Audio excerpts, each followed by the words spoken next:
Yo, what's up? It's Andrewcast episode 61, and we have the whole crew here today. Wow, Ryan Acuna, the man, the freaking yoga guy. We also got a nice throwback with James. Dude, we have major throwback, but also thank you so much for coming on the show, man. James is somebody who's just like wise beyond his years and also talented beyond his years. So thanks for coming on, man, with the insight. And then the all-knowing Fogel again.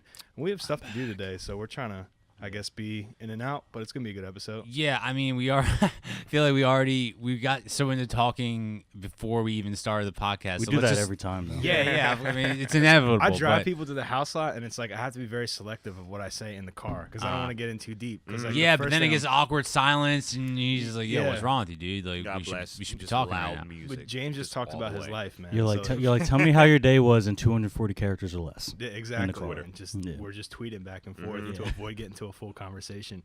But yeah, it's great to have you here, man. Tell us about your website. I just saw that you have a website. It's senpaishots.com. Yeah, senpaishots.com. I got so hyped when I got that name. So why are you senpai? So I'm literally senpai because that was literally what I was called in high school. Okay. Because I just liked anime, I liked manga. Right. Okay. And I was always like in gym. I would be doing the most wild. Were you doing the Naruto run? Yo, I wanted to so bad. I low-key was doing that in my room. Like I used to go outside. Have you ever broken it out? Now it's like more acceptable. He's like, "Where's my PlayStation controller?" I'm just like control yourself, man. Sprinting down. I remember back then I would just like try and scale the trees up. Okay. And fall on my ass. Try to control your chakra. Yeah. I've been there, man. I've been there. Gravity's the thing. Like, bro, what are you doing? How is your chakra recently? My chakra's been great, man. Okay. I've been feeling pretty. I think I could climb a good 20 feet up a tree. Okay. So what's the longest you've ever climbed with chakra? Probably, let me say about 15 seconds. 15 seconds, but like how high did you get? I got like 1 inch. Okay. No, I got. I didn't get anywhere. Let me see. I would say about 25 feet. Hey, okay, that's impressive, feet, man. You know? I did a Nice. backflip off of the tree too, and I landed. And I was like, "Mom, you see that?" She was like, "If you don't get your ass in this house and clean Chakra's a real Eastern, thing, like a whole philosophy. Do you believe in it? Oh, I definitely believe in that. I definitely believe that. First off, I'm a major believer in energy. Obviously, I love the ideology between the balance of science and things of the unknown. I don't go deep into both because, it can get a little crazy on both ends. But let's say, for instance, with sound, for example, I think how we translate that or how we communicate with sound in terms of music or vibrations, those have really cosmic effects. And, like, I always believe that if the Big Bang did happen, that those crazy amounts of energies that's just been spread out in the whole freaking thing we call the universe, like, how are we only to say, oh yeah, we can only solidify this sort of energy because we can feel it? Like, I mean, we're sponges. Just because that we don't feel something doesn't mean that it's not happening. Like, if I feel something that's like, yo, it's like deja vu almost, maybe that's just like a certain type of energy that happened to me that I just don't really know how to explain mentally, but my body was able to, perceive it. Right. So its presence is there. It's very real there, but I just can't explain it yet. So you're saying, like, there's biological things, like scientific ways of understanding the world, but you're also saying there's this kind of energy that goes through us and 100%. out and in, and like our bodies can pick it up without there being any scientific way to explain it. Yeah, exactly that. But I think the further we explore, and that's why I'm a huge, like, advocate for just space exploration, just exploring. Same. I would love to just explore, like I do Elon it. Musk. Mm-hmm. We got to do it. I do it. We got to do it. But, like, Where do you think his energy's at? If someone said that, he's freaking in the cosmic. stars. let's say the government, Doing something, let's say the like- government came to you, right? Yeah. And they were like, "We'll give you and your family $100 million Mhm. or more, whatever, right? Mhm. A lot of money to go on exploration to find a new habitable planet. Yeah. But the fatality rate is 90%. Would you do it? I'd be like, I don't Your know family about- would I be don't know good, about- I don't know but would about you do it? family. I don't know, like, 90%. 90% fatality rate. That's What what is that? This journey. Is that what Like- they're like- predicting I'm from saying- Mars? No, not Mars. I'm just saying, like, in general. Like, it's like we Just want you to go explore 90%, space, try and yeah. find something, but there's a 90% chance you're not coming back. Okay, let me ask you a detail. How long is it going to take as far as time? Just some Interstellar type stuff. Hell yeah. It's one of my Doesn't favorite matter, movies all though, the time. The mortality rate's 90%. Because think It would about matter this. for me. The further you get away, the more time's passed on Earth. Yeah. Yeah. That's a no for me, dog. Really? Yeah, I'm not going. I think I would have to be a certain age where I just wouldn't give a crap. Like I would just be like, yo, done everything I could on Earth. Right. I'm good here. The time spent here has been well spent. It's been real. Yeah. Also, I probably wouldn't want to go with my family. I had a good time with them on Earth. Right. Not sure if I can deal with them on another planet just yet. Just let me see how it goes first. No, they would stay here. It would be you and a crew. Dope. Okay. Yeah, it'd be you and a crew. They stay here. Got you and a you. crew All right. of like, let's say 10 other people are making this journey. I'm gonna do that. I'm doing it. I'm doing it. Give me a music producer. Give me an artist. Oh, you're still be making music up there. Oh my god. It's gonna be shooting. You don't even have to Photoshop at that point because you're already there. Yeah. It's already Going cosmic. to like a space nebula, and I'm just like, yo, what? Right. Yeah. That's just normal Like, day to day. send me down. Yeah, Send me down a exactly. black hole like in Interstellar. I'm taking that journey. I was talking to my friend Erin this week, and she was telling me that NASA is taking applications for stand-up comics to go on space explorations. Wow. Because they're so long, and sometimes they can be very perilous that like they need some form of entertainment.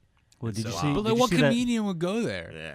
They have auditions, bro. Hey, that bag looking right. What do you think his bit would Bag's be? looking right. Dave Chappelle I in don't space. know. It would probably just like a ton of Star Trek jokes, just like a ton of them, and it's just like, oh, geez. Interstellar jokes. And then there's that one astronaut that hasn't seen Star Trek, and they're like, what is this guy talking about? Right. Like, Yeah, that's yeah, probably yeah. Starts how it would fighting Get the them, punching one them. like comedian who's just always making really dark jokes. It's Yeah. like, yo, it would be crazy if like that vacuum of space just busted open this windshield and we all just got sucked out, and then next thing you know we're like frozen and dead, and like- it's like, huh? Why do we have you up here again? Yeah. He's just like, So where's the punchline? Yeah, exactly? right. It's I like- feel like Bill Burr would be a great Oh my comedian to God. bring up there. Right. Like, Yeah. he would just be so awesome. Right. Yeah. Well, you see that Virgin Airlines or Virgin Mobile, the guy, I forget his name, one of the richest guys in the world, he created the Virgin space exploration thing, where it's the first space shuttle that's commercial, meaning that you could pay to go to space. Oh, yeah, I They heard did- about that. they That's did like their millions first- of dollars, right? A lot of money. They did the first Dang. successful trip out and back in, I think, last month, Really? with like 5 people who paid to go. Who paid? They They don't release that they information. No, probably, they, like- they took a picture, but I didn't know anyone. It's like those people who are rich that you don't hear about that Yeah. are like rich, Yeah. rich. Like the 1% of the 1%. Like those type of people. There's probably like an oil sheik and like, a couple other people like that. That must be the ultimate victory lap for life. Like, Yeah. yeah, mastered Earth. Time to go take a little Right. trip to outer Yeah. space. Right. Like, jeez, man. like, Save some for the rest of us, I dude. don't know. I mean, I guess I'm different from you guys. I never really was interested in going to space. Never really did it I'm for obsessed me. I just, with the stars, bro. I Like, mean, what they're is cool it? to look Is it- at, but is I've it- never like I want to go to that star. Really? No, never. I feel like there's so much to do on Earth. Like, why would I Yeah, leave? I'm That's with true. you, Ryan. But like, obviously, true. I try to keep an open mind about things. But it's just I ask time because I'm like, how long is this going to take? How much of my life am I going to spend in a little metal box doing Yeah. nothing? I get it. Like, we can look out the window and that's pretty cool. But also at the same time, like, I could be getting a whole bunch of Or stuff how done, sick would fixing it my be life. if like you got to pay or you got chosen to go walk on the moon? Like today, not back then, like today, where it's Bro, like I watched Love, Death, and Robots, and I watched the whole thing. so did Yo, I. that's- Phenomenal. yo. I watched Phenomenal. the whole thing. Phenomenal. And There was I a watched couple that in there that movie. were a little crap, but There was some in there that's like, okay. I was but like, like, okay, but there were some amazing ones, and the one amazing one. Did you watch it, James? I love that. I watched it Dude. 3 times. Is that Okay. a movie? What is that? Okay, It's so an anthology Ryan, it's not that big series. of a spoiler. Yeah, it's in case anyone has not seen it yet. Love, Death, and Robots on Netflix is an anthology series of cartoons that range from 18 to 5 minutes, and they're all from different directors and production teams. So every one of them has a different style and different story too. Yeah, but the main theme is just sci-fi. Like, that's it, and very wide and varied spectacles. So there was one where this lady is in outer space and she's drifting off in space, and she has to throw things to gain momentum to get back to where she has to be before the oxygen tank comes out. Bro, just watch that and tell me you sounds don't don't get space anxiety. Insane, Oh, it's terrifying. Dude, Because It's she, terrifying. her How's the, oxygen, how's the tempo of the music in that? in that one, I it don't think was- there's any music. There's no music. Yeah, I think it was like kind of like Dunkirk, Ambience. when it was like that racing, you hear that time ticking type of music. Okay. Just progressively speeds up. Because her oxygen's going out and she has 15 minutes, but the crew's like, we wouldn't be able to get there for 50 minutes. For 50 minutes. So she's basically dead. So what she does, major spoiler alert, is that she takes her glove off the spacesuit and her arm starts freezing. Okay. But the glove is weighty enough that when she throws it, it causes this gentle like little inertia, momentum for her to drift back, right? But her arm is completely blue, like it's destroyed. It's very painful. She misses just by like a few inches where she was supposed to grab on, and now she's flying in the other direction. So what do you think she does? She throws something else off. What does she throw? What does she throw? Like something off her leg, like a boot. Nope. Her helmet. Her arm off. Oh Yeah. wow! Think about it. Her arm is Oh frozen my solid. God. Useless. She can't do anything with it. But like, wouldn't that just follow all the way up to her 'cause entire body? She she tourniquet? sealed it. Yeah. She sealed it. Okay. Yeah, and it was brutal, man. Yeah. It was Jesus brutal. Christ, man! I don't think I want to watch this. Not gonna tell you she lives or not, but it was I'll brutal. never find out. I think I'm trying to think my favorite episode. There was like 3 that were like phenomenal. The one that I showed you with the girl running from the guy, and with that animation, that crazy animation. Because I said to him, I said, bro, I can't tell if like this is switching between like surreal animation and going to It like reminded me of that Keanu Reeves movie from a couple years ago. No, it reminded me of what's that new Spider-Man movie that just came out? Oh, Into Spider-Verse. Into Spider-Verse. Yeah, Into Yeah, it was Spider-Verse. similar with How that. it was Some kinda moments like in that. that, but I Yeah. was like, damn, is this live Because action? the did sound the effects were camera. popping out too. Yeah. Like, it would say like "pow" and stuff like Yeah, that. and how they did the camera, like when the characters were moving around the space, like they were running down the steps, the camera would like kind of bump with it too, and I love when that type of stuff happened. Same. Like when they shut the door and you see the camera just Yeah, shake. like I remember seeing that. I think like the first time in like Blade Runner. It's like my favorite movie of all time. 2048. Yeah, 2040. I love that movie. Yeah, 2049. 2049, yeah. Because people will destroy That was you if that they- movie. Because I got it. I saw it twice in theaters, and I own the 4K copy. You liked it that much? Bro, that's one of the best movies I've What ever was the seen. controversy? Because that was the movie that was started Runtime. to be PG-13 and then they changed it to R, right?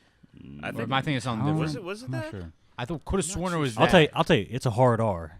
It's definitely a hard I R. remember that movie coming out and it being PG-13, and then people were pissed about it. For Nah, whatever that's reason. not. That's not. Yeah, the that same might be movie. something else. Maybe That it might was be something Blade. else. I don't know. Like, It probably must have been Blade then.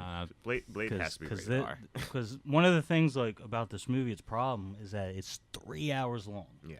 okay. Like from a sequel from 30 years So ago. it's like a Lord of the Rings type of movie that just goes on. Mm-hmm.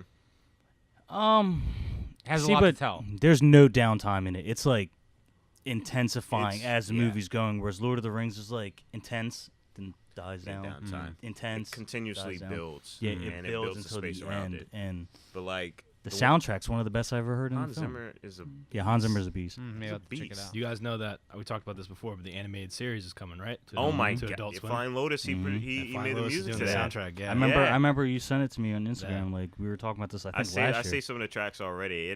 Like I have like a few concepts in mind inspired by his soundtracks. That's really cool. Yeah. I know why you would love that movie because you're so strict on like visual, not strict, but you have a very distinct like visual style. Like Yeah. everything's kind of like very clean and linear. Yeah. And that movie is very much adheres to that. It's also very cyberpunk. cyberpunk. Yeah. Oh yeah. I think like one of the reasons I think especially this year I found what I want to showcase as an artist, like who I am. I always knew as a creator like I can just create, which is great, but I wasn't sure like what the trademark for me is, and I found that it is through like emotion of like color, like the use of color, and I kind of found a way in terms of editing how to bring weight and depth to color. And it's not just like saturation or And when you say Hue- color, you mean hue like and literal saturation. color, or like you mean literal, like okay? like Yeah. literal color. Because Like there are even- people who just crank up the hues and yeah, sats. just crank up the hues. They crank up the vibration, saturation. But there's a The different noise. sort of there's a different sort of storytelling that comes when you actually study color Right. and the intensity that you can bring forth in that. I think Blade Runner did a great job with that, like the way they use color and story narration, and how when you see a frame in front of you and it is blasted with this like heat of color, like when you see like the orange frame of the main character walking right in the center, and the whole frame is just orange. Yep. Oh, when they're in the desert. In the desert, yeah. In Las Vegas. Yeah. And it's just like it's a deep. It's orange, deep, and mystifying, intense. Exactly. Yeah. And that's what I've began to focus on now. And in order to do that, shadows play a huge effect in that. I began to like study shadows and understanding how to implement them and the use of cinematic like foreground and background, and it's just been a blast. Like I've been able to amplify my concept art with color, so when people see that, not only are they seeing like the surrealism from it, but they're able to gain a whole different experience from that color. Right. And I think it's beautiful. Like Blade Runner is like, it's like all time best. Yeah, for me. It became one of my favorite films after seeing it one time. Yeah. Did you learn all that in class, or like are you YouTube taught? Like how do you do your stuff? Like how do you figure it out? I'm definitely YouTube University when it comes to that stuff, but it definitely experience. Like I went through a lot of just scrapping ideas and just not being satisfied. I was always like looking at certain things and be like, there's just something that, I mean, yeah, I get it. It's cool. It's cool to me, and I know it's cool to everybody else, but there's just something there that, like, I know that it's missing, and I need to figure out what it is. And for the longest time, it would, like, really mess with my psyche because I'm like, yo, like, what is going on? But then when I go out and find inspiration, I'm like, see, but that's what I'm talking about. Like, that's why this is, like, doing it for me. I just didn't know what it was. And then, like, I rewatched Blade Runner, and then I, like, actually rewatched it with my best friend, and we just said, yo, like, why is this so damn good? Yeah. Why am I feeling such a way with this, even when the music's not even playing? Yep. And I was like, yo, I just looked around, and, like, the room was dark. We were watching it in a dark room, and the entire room was just painted in color. And I was like, yo, let me see if I can do something with this. Right. And I just started implementing color and trying to figure out how I can just intensify that. Not saturate it, not turn up the vibration, but to really try and understand the tone of color and how it can affect a concept or how it can affect an art piece. And when I finally got it, it changed everything for me. Like, I have such a great appreciation for the storytelling that I can bring forth in my art pieces and the process of actually editing now because of that. And it doesn't even have to be super colorful. It could be a black and white photo. Right. But now that I'm able to use that creative process and figuring out the narrative and, like, the tone of a shadow or the intensity of the frame, it could be anything. It could be desaturated. It could be black and white. It could be super colorful. It could be literally anything. But I can pull that color from it or that tone from it, and it's like a whole different narrative. And it's just been awesome. It's been super awesome. Yeah. Yeah, I mean, I think we see that a lot on your Instagram page. We were just talking before we actually started the podcast of that snow photo. Yeah. Yeah. He says he was inspired by the Reverend. Yeah, the Revenant. Yeah. The Reverend. Thank you, the Reverend. Revenant. Is it Revenant? Oh my God, we're tongue tied. It is Revenant. Leonardo DiCaprio. Yeah. Anyway, yeah, like I don't know, like you changed the eye color where it's just a light blue and it just pops out of the photo and it really complements the snow around it. Intensified it. Yeah, it was. Yeah. I mean, I think of. There's that photo where, like, the person's just glowing, like you can't really see I remember that them, one, but it's just like a bright yellow light. Yeah, and, it was cool. That was really fun to do because that was something I haven't really done before, and I was talking to my friend. I was like, "Yo, wouldn't it be cool if I just like did something like on some Fantastic Four? I just lit myself up on fire almost, but I don't want it to be like me on fire. I want it to be like a solar." Well, what's that effect. photo supposed to represent? Like, how are you supposed to feel looking at that photo, in your opinion? I was and if I were to, like, describe the feeling, I think it was, if for those listening, if you guys ever want to, like, see what I'm feeling, it's really difficult in terms of for that type of photo because that was more of like an experiment photo, but I was inspired by the music piece from this video game called Detroit Become Human. And you know that one? Yeah, Detroit Becoming Human. Yeah. PS4. And there was this one soundtrack in there, and I forget what it's called, and it's gonna, That's the robot one. Mm-hmm. Yeah. Okay, yeah, with the one famous dude. And I love that guy. He's from Grey's Anatomy, Jesse Williams. Yeah, Jesse Williams. He knows everything, man. Yeah, but like, forget. He like that one song in there, it was just like powerful. Yeah. And when it builds and when it unfolds, it literally feels as if like your skin just like. Do you remember what it is, glowed. dude? Because I want to listen to it later. Oh, okay. It's all good if you don't. Oh my gosh, it's I could definitely find it on my phone. Yeah, it's cool. Definitely find it on my phone. You can continue with your point. I was just curious. I'm gonna show you later on after the podcast if I figure it out. All right. But like, it was just so powerful. Like that's just one of the examples of how like all platforms of art can just like just inspire me. Right. Like it's a whole new level. Whole new level. Well, do you have a favorite photo that you've posted that you're really proud of? I'm really proud of the one photo with my little brother, and he has his arms. He's like in a field, and he has his arms open like this. Yeah. Is it more recent? No, it's like a couple posts back. It shouldn't be too far, but it's like someone with their arms folded like this. Well, not folded, but arms spread open like that. They're in the field, and it's like it has a bluish tone to it. It's like very cool. It's like how long ago was it so Ryan could find it? I would say about 8 months. 8 months ago. You probably have to scroll a bit. Is it this one? No. Here, okay. I got you. But like, it was that's a dope picture though. It was cool picture. It was like one of those photos that meant a lot to me because it was one of the few times where I actually collaborated with my little brother. That's great. And I was able to craft a narrative around that, and I was inspired by Kendrick.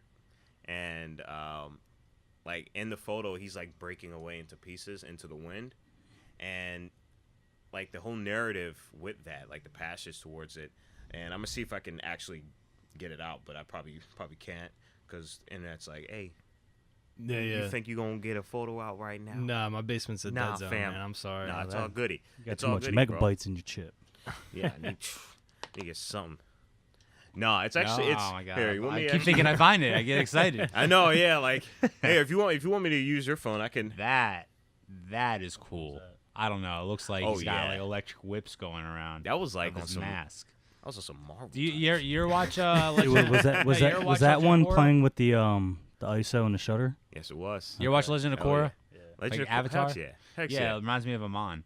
Like the mask and everything. Yeah, we designed that mask. Just who? You and Graham? Yeah, no, me and my friend Jake. He's a graphic designer. He's also a Kobu. Jake Kobu. Yeah, I want to have him on here too because I like his stuff. He's a beast. Yeah, dude. He's a legend. He's pretty cool. Yeah, he would love this type of stuff. You guys are dope. He would be like, oh my god, that's why do I not know about this? That picture, that's hard to obtain though because like, so when the ISO and the shutter speed, when you do it for like, let's say traffic moving, that's a pretty fairly easy thing because you just. But for that, where the subject has to remain stationary and then the light just moving. This reminds me of a Rasengan. I can't imagine how many times it took you to get. Yeah.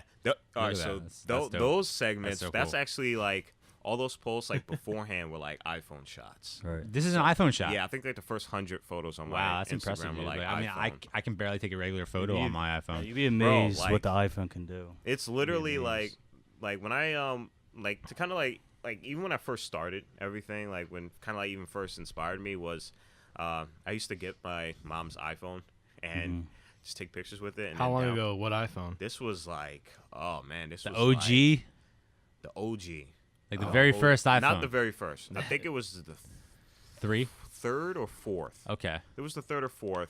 This was like 6 years ago. It was 6 years ago, so I was like a junior in high school, and I would ask for my mom's iPhone, and I would go around and take pictures, and then like just outside in the backyard, and then I would download apps without her permission, and then just edit the photo and all the apps, and just be like, "Yo, isn't this cool?" And they'd be like, and my mom's like, "Where did you get all these apps? Why do these apps keep popping up?" Right. She's like, "Why is there $200 on my credit card?" Exactly, and I'm like. Hey, I'm sorry. Like, I can explain, but I would like get my ass beat all the time for that. But like, the thing was is that like, and it like that sort of led to me getting my first iPhone, and that's like kind of brought me like to Instagram and everything like that. And I would just go around and take pictures of like nature, and then like implement them in like the apps and edit them in like a whole crazy sort of fashion. It was just super fun. Are you still using your iPhone, or did you switch to a DSLR full time? Oh yeah, I'm DSLR now. Yeah, I'm definitely DSLR. Which is what? I got a Canon 6D. I'm definitely thinking about elevating though. Is that a phone or a camera? A camera. Okay. Yeah. I'm definitely gonna think about elevating because doing video now as well. How much does all this equipment run you? I would say $2,000. Was the camera like 12, right? I would say the camera was about $1,300. Oh, yeah. I remember like working at Arby's for like 2 years, just working my ass off. You paid that with Arby's money. That's gonna pay for itself though, because like dude, you have 11,000 followers. Like I'm sure people ask you to commission stuff. Oh, 100%. Yeah, 100%. Like that's why I knew I had to work my ass off for it. My mom was like, "Hey, listen, I love you. I'm not getting you this camera though." Oh yeah. And I was like that, man. Yeah, I was like, "All right, word. I'm gonna get a job." I got a job at Arby's, and I saved up for like 2 years. Damn. It probably shouldn't have took me that long. I was just really bad at financing. But well, you're a kid, man. You got to go out on weekends. I know, and stuff. Stuff. I was like, I gotta get some hot Cheetos. Like, what the heck? Yeah, I think I say hot girls or something. No, it says hot Cheetos. Yeah, hot Cheetos. Couple Christmases ago, I asked my mom for a Panasonic. I forget what it was. Mm-hmm. It's like $1,800. She said, "You must be out your damn mind." Yeah, those things they're expensive, but you can like if you're about it and you know how to be. A lot of them you can finance now. Yeah. I mean, definitely. I mean, you can rent it, but I mean, I was a kid, so I didn't know anything about renting, and I was over in Jersey, so like the closest thing to me was over like 20 billion miles away. Right. But like, after I saved enough to get that camera, I like quit the day after, and I was like, "That's awesome." Yeah, I was like, "Yep, I'm done with this. Time to go to college now." So like throughout that time, I was just learning everything that I possibly could. That's why I'm like, "Yo, YouTube University." Just figuring out everything I possibly could about the camera. And my first gig was like one of my coworkers and his dog, and he gave me $50 for taking photos of his dog. Nice. And I was like, "Yo, this is kind of dope." That's awesome, man. How long? Dope. Like an hour, 2 hours? It's like an hour. Yeah, an hour. That's not bad. And you weren't even editing photos at this point. Yeah, I wasn't even editing. I didn't even know anything about Lightroom or Photoshop. Wow. Okay. I was just editing off of my Do you iPhone. like Lightroom Classic, or do you like Lightroom Lightroom Classic? Yeah, Lightroom Classic. There's so much you can do in Classic. Yeah, and like because of that, it just led to one thing or another, and now like I'm able to charge at different rates, and I'm able to just carry myself and know my self-worth because of that. Right. Yeah. It's just super dope. So who hits you up? Do models hit you up? Like what's the most popular request? It's gotta be Instagram models, right? So most popular thing it used to be models, but most of the time, like 90% of the time, it wouldn't be like, "Hey, I'm gonna pay you for this. Like, can we like work something out?" Which is fine. Yeah. Like, what were they trying to work out with you though? I don't know. They didn't have the money, shout out? so it had to shout me out and everything. But like, I'm like, okay, but like, what can you like bring to the table? Right. You know what I'm saying? Like, if you want it to be about that, then what do you want to? Like, what are you going to bring to the table? Because I know what I can bring to the table in terms of what I can do, but what are you going to do in terms of that? Yeah. Are you talking about, like, what kind of poses they're going to do, or, like, can they get you followers? No, not even that. Like, 'cause like, as cliche as it sounds, I really don't care too much about followers or anything like that. I just care about the community that I have, which is freaking dope. I love the community that I have. But, like, no, I'm just like, okay, so you want to do, like a collaboration. Why is it that you feel as though you want to collaborate with me? Like, why is it you specifically? Like, what do you specifically think that you can add to this art project or this piece that we create that would be different, and that's something that I can put on my page? Because I turn down like people that have like 50,000 followers, and they'd be like, "Oh, well, I can post your work on my page," and I'm like, "Well, I'm gonna be honest with you. Your shit sucks." Yeah. Not only that, but like I just see that you're buying. Like I see that you're buying followers. That's a big thing nowadays. I see you only got What do you mean buying massive. followers? They're buying followers? Oh yeah. So what people do, they'll buy followers so that yeah. it seems that they have a lot. So people will see that someone has like 100,000 followers and will follow them, and then it becomes like the less buy you have, the more natural or organic you'll get. Yeah. It's more creating an image so that people come to But your like, page. how much do you charge for a follow? Like, how do they even No, work it's that it's out? like Probably. it's like bots. Yeah, they're robots, man. Just like Bots. accounts. And you can tell because you just read comments. Yeah. Just read comments. Or you just Why, click like, what, one- okay, Yeah. so what kind of comment would you read and be like, okay, this is a fucking bot? Wow, Like, nice work, man. Yeah. Something like that. Like Yeah. you Super see it generic. all the Yeah, time. Super generic. it's like let's say for instance, it's like a photo of like a really intimate photo of like, yo, so my mom, she's going through something. She's like doing this, doing that, and then like 12 comments is like, wow, great, Love shot. it. Exactly. Love it. This Great. is great. Love it. Yeah. Thumbs up emoji, and I'm like, Fire. like yeah, right. I'm Let's just like, collab sometime. yeah, Dude, my mom is sick. yeah, right. Yeah, It's like, right. It's like what? But the thing is, like the people be liking it, and then they be responding back saying, "Hey, thanks." I'm like, so Yeah. how's your mom doing? Like, is she good, or Yeah, did yeah. you just make that up too? It's super easy to spot out. It's super easy. I mean, you can just always tell. Like with people, I'm very aware of just energy, like kind of what we were just talking about. Right. the So beginning you of look at it. an account and you're like, this just doesn't feel right. It just doesn't feel right, and that's why thankfully the self-worth in me now is just so strong. Like I only do things that I know that I'm just gonna be really happy with. What's the other platform for photographers? Because Instagram used to be like for photographers. Now there's another one. Do you know which one I'm talking about? Is it 5? What is it? There's Visco. There's Visco. Guru. Visco. That's the other Yeah, one. Do you have Visco. one of those? I have Visco. I have Visco. That's like for the people that take photography seriously. Yeah, from what and I I will say, and I'm not gonna say anything bad about Visco, just in case if you want to do something with me later on in the future. But There is a stigma to it. Yeah. though. do something with Yeah. him just for that. there is. I'm gonna give you guys some insight. Ooh, Visco. Give us too. the DL. Visco, Hot take coming up. hot take. So Visco, if you're listening, the community around Visco is just a little bit too pretentious to me. Mm-hmm. They're snooty. Very Kind of snooty. like, Yeah. Very that's snooty. very has anyone shit avant-garde on your of work? you. Is that a Has anyone, like, tried Fuji to shit on film your work? filter? 100%. They'd be like, "Yo, all you do is Photoshop." I'm like, "That I didn't Photoshop that photo." Yeah. That face was awesome. So, like, It's like I didn't. is that a 16:9 ratio? Yeah, it's like if you want to talk about a Photoshop file, I can show you one that I photoshopped that you Right. could talk ish on, but like that one right there is like I used the glass silver. Do people have a problem with Photoshop? People have this, and this is where like the pretentiousness comes in because people just don't like the fact that people are creative as hell.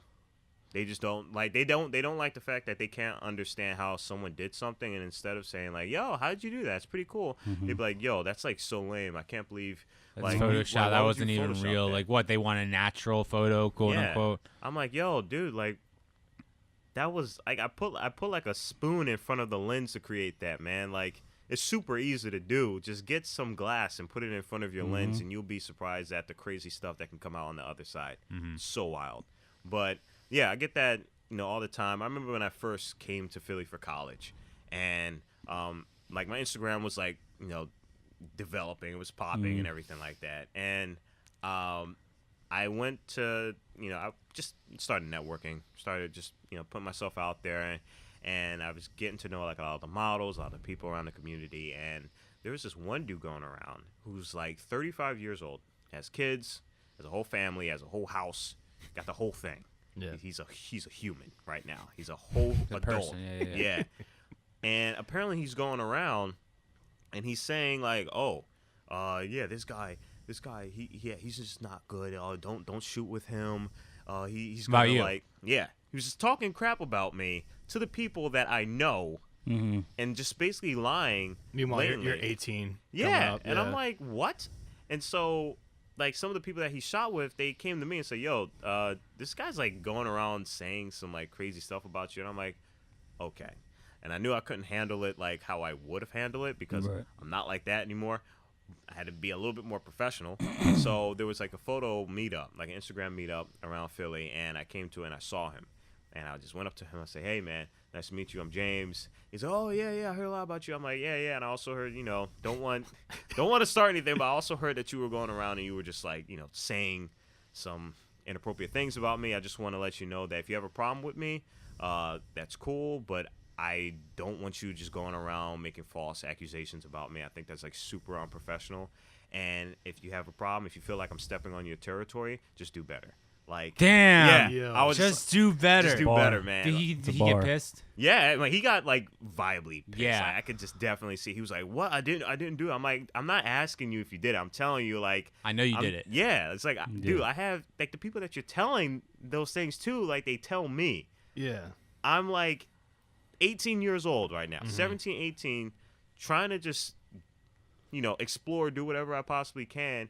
And you're going around just making these false accusations. I'm like, dude, you have a family. You have bills to pay. You got taxes to do, man. Like, worry about that stuff. Dog, you owned him when he said do better. Yeah, it is. I can only imagine that Yeah. whole situation. I mean, I get someone tight. Yeah, I was just good like, on you, and I though, just because love- a lot I of just loved people, that, people wouldn't say anything. Yeah. I mean, I just felt that it needed to be said because I feel like that type of stuff goes around a lot, and I feel like with him, he's known to have like a lot of pretentious power. And is he actually good? He's objectively. He's good in a sense of just regular photography. So like if you want to hire him for landscape, he'll do a good job at it. But like in terms of an artist, because I do believe there's a difference between a photographer or somebody who just produces something and then an artist. I think those are different fields. Like an artist can create something, whereas a producer can produce something. Like I know I'm good at weddings. I know I'm good at portraits. I know I'm doing landscapes and real estate, but I create art. Like that's what I do. The one sounds more technical. Yeah, 100%. And I'm not like, I'm more emotion all the way. He's very technical. He's the one that comes up with like 12 cameras strapped around his back.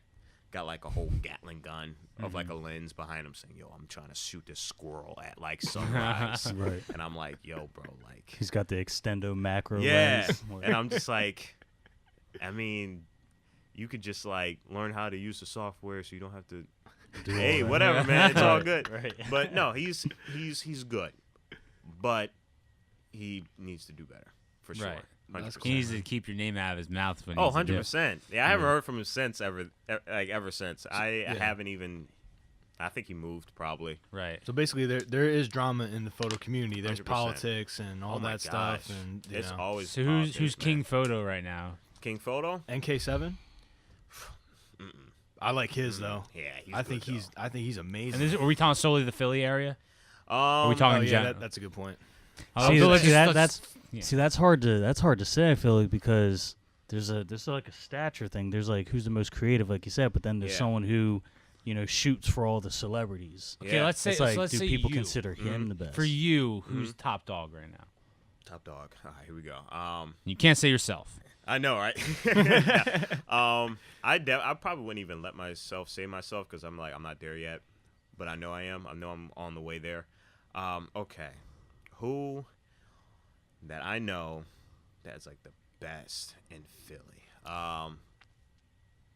Damn, I haven't really thought of that. I've not really thought of that. We can come back to it. Yeah, That's interesting. Yeah, I'd like to hear your opinion because you did bring up a good point. It's like who There's is too like many good factors. at shooting something, and then who's good at creating something. Because I'm going to be more biased towards creation of something. And I'm talking about, that's what I'm talking about for you. Who's the most creative in Philly right now? Who posts something, and every time they post something, you are just blown away. You can't get enough of it. I would say there was this one guy named Dewey Saunders, and he isn't a photographer, but he's a creator, and he did the album cover to Answer Pack.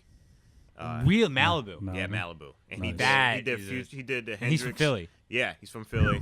Yeah, he did all the Did he do cover Venice albums. too? Yeah. Did Yep, Venice, the did collages, Malibu. yeah. And now did he do, what is it called, Savior? What was the I third think so. one? I think he did that. I think he did that. He either did that, but I know he just did the Futures. Did you know him? Was he like your Yeah, friend? yeah. Oh, I met snap. him and everything. He follows me. We're pretty cool with each That's so other. cool. Yeah, He's dope. super dope dude. He's over in LA now. He's killing it.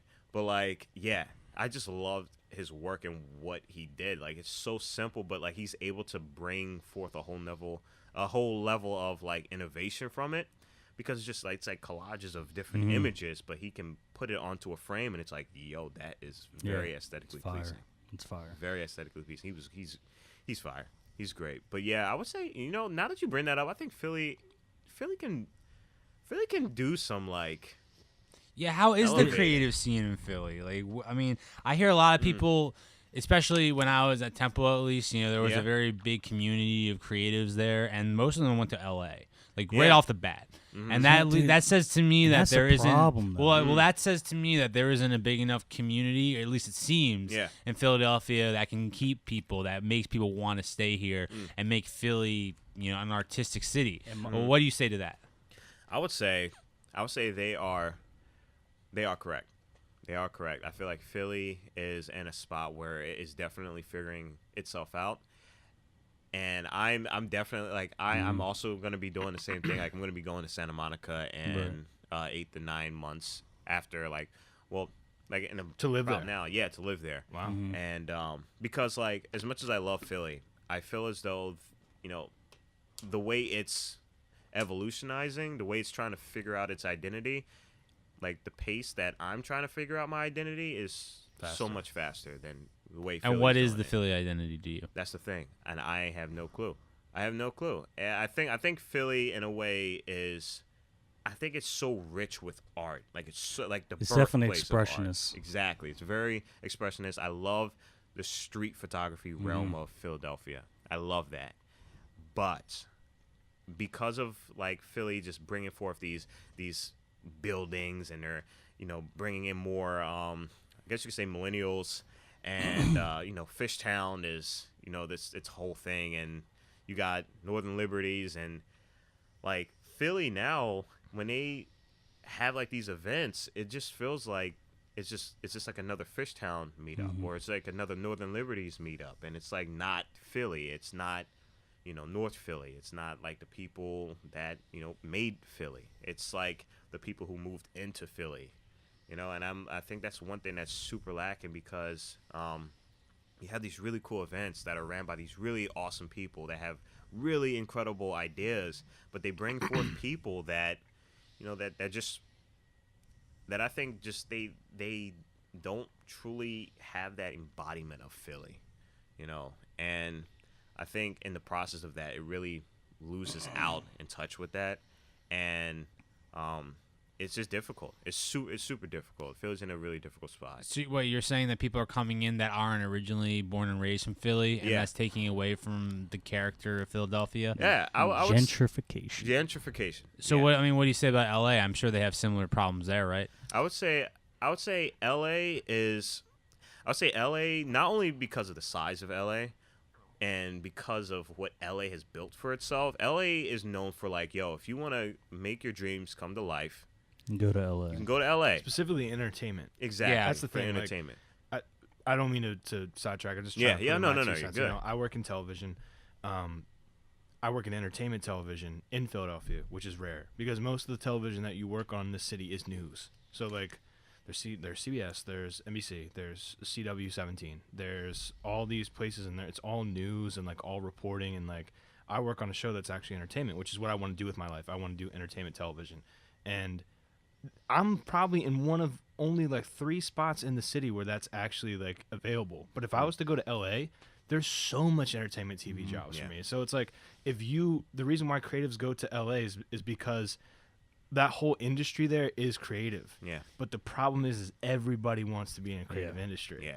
So it's the wheat from the chaff, as they say, where it's like you only are going to do well there if you are good. You know what I'm saying? Like that's the thing. So it's what the ultimate happens test of skill. What happens is a lot of people, especially in the photography realm, they'll go to LA for the opportunity, but then they just get stuck with just shooting models. Yeah. You just end up shooting, which is nothing wrong with just shooting models, but there's such a vast majority of people doing it. Yeah. Mm-hmm. It's like it's hard to really stand out. Very saturated. Now for you already planning on going, right? Oh, like, you tickets bought, like you're pretty looking for apartments. Oh yeah, seems like it's a done deal. It was already in my mind before I even got into college. That's cool. How I was gonna do it. I was just like, that's very cool. I'm gonna make it happen at the end of graduation. Do you have a network out there right now, or is that something you still have to build? I've been lucky enough to be able to network, through the glorious array of the internet. Right. But also,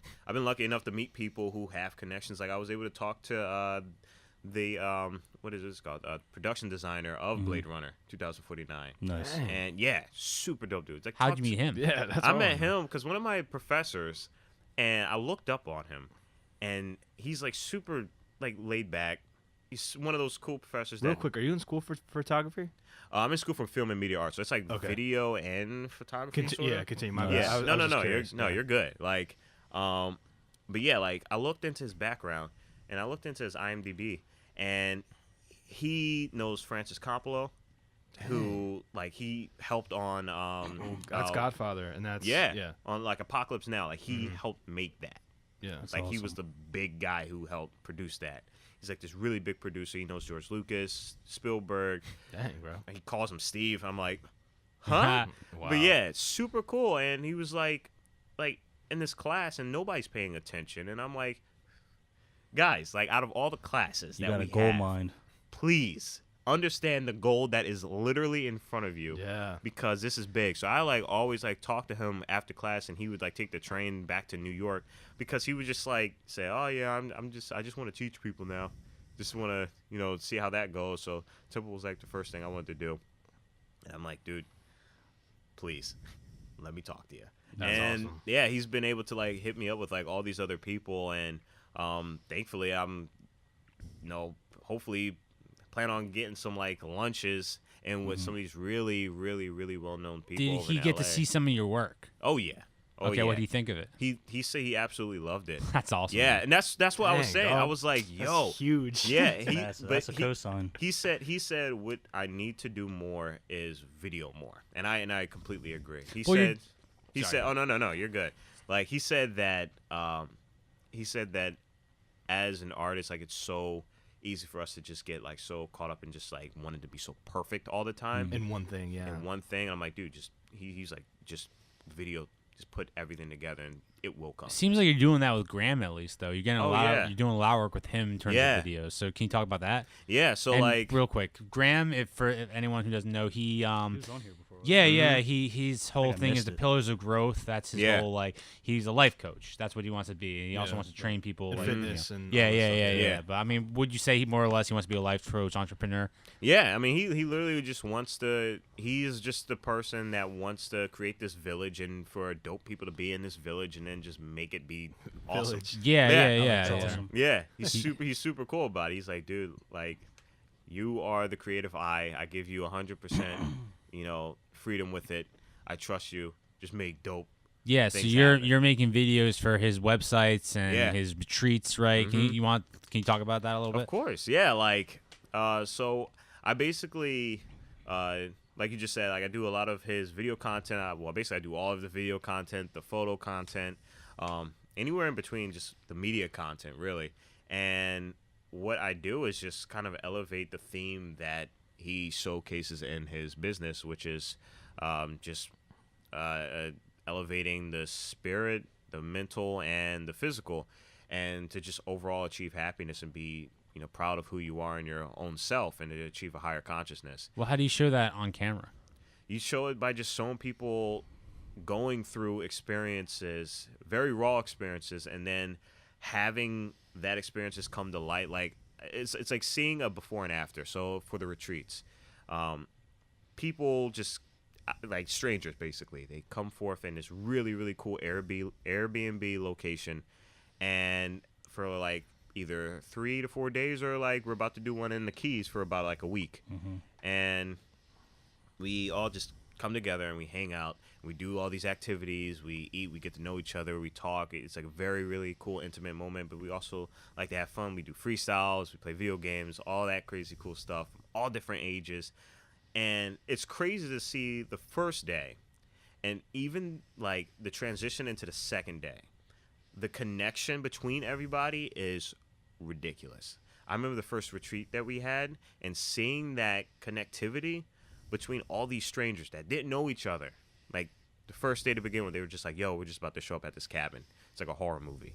But like everybody at the end of the second day, after ziplining together, after hiking this crazy mountain and like this pouring rain and just having laughs and eating really dope, healthy food and everything like that. And everybody was just ready to just be like, yo, if somebody wanted to mess with us at this cabin, we would jump the crap. Yeah, we're a village, as you said. Yeah, that's the type of before and after that happens on like in 2 days. So like at the end of the retreat, and I'm videotaping this. I'm getting everybody's experiences, and I'm putting it into this like really documented segment of how everybody transitions into strangers and into brothers and sisters, and they learn to love each other and they accept each other, and we do things together and we help each other if we're going through things. And then like the lasting effect after that retreat, like some people find relationships, you know, from it. Some people find long-lasting friendships. Some people find just people to help cope with afterwards. And I capture that moment and I put it in a very sentimental video that is not only super dope to see visually, but like the sentimental value that you get from it, especially from if you were there, is really awesome. Well, how are you filming them? Are they reacting differently while being filmed? Are you just a fly on the wall? I'm just a fly on the wall. Okay. I'm just observing. Like literally, even when I was ziplining, I brought my my camera on the zip line. We're ziplining on this very high mountain. Mm-hmm. It's misty out. I don't know what the heck I'm doing up there, but I did it anyway because I just want to get the raw reactions. And Graham's like, "Hey, you cool? You know, bring that camera. You cool?" I'm like, "Hey, I gotta do what I gotta do. You know, like this is what I love doing."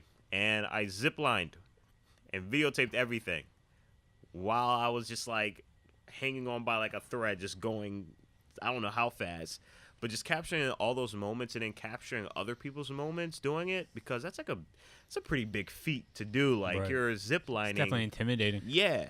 That's the one thing that is very interesting to me about photographers. They all seem to be very voyeuristic, meaning that they kind of just like look at everyone and they observe to a degree that like normal people don't. Like they people watch very intensely, and it's like it's striking to be around them because you're just like, wow, like you're taking notice of a lot, and then it makes you feel self-conscious, and then they're just like, no, like I'm not coming from a judgment place. It's just like a strictly observant place, and 100%. It's interesting to see those people when you meet them. You right away when you meet them, you understand how they are. You're like, wow, okay. But yeah, man. Like, so do you like photography or videography better?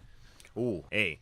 So like, if I like video or photography better, ooh. I would say I personally love photography better, but I know eventually I'm going to love videography a lot more. Right. A lot more. It's just because I have a lot more experience with photography. Right. That like I can just tell that videography. Get out. Oh yeah, do you think? Yeah. Cuz so for me personally, so I do both. Yeah. Like, I'm getting into it. Yeah. So I have an old DSLR. I have a Canon Rebel. Dude, it's like from 2008. I got it, and I was like, I like how it shoots because it's very old. It looks old when you shoot with it.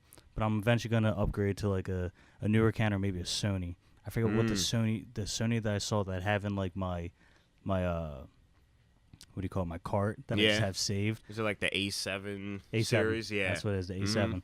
But so what I did is I used this phone, right? Yeah. So I used this phone, and have you ever heard of Moment? Moment Moment never lenses. heard of that. So Moment lenses, they're a company that believe that the future of photography and filmmaking is gonna come straight from these, right? So what they did, give you lenses on the phone. So I got a 58 millimeter, I got a wide lens, super wide lens, I got a fisheye, and I have an anamorphic coming. Dang. Yeah. So I've invested a lot into that. Yeah.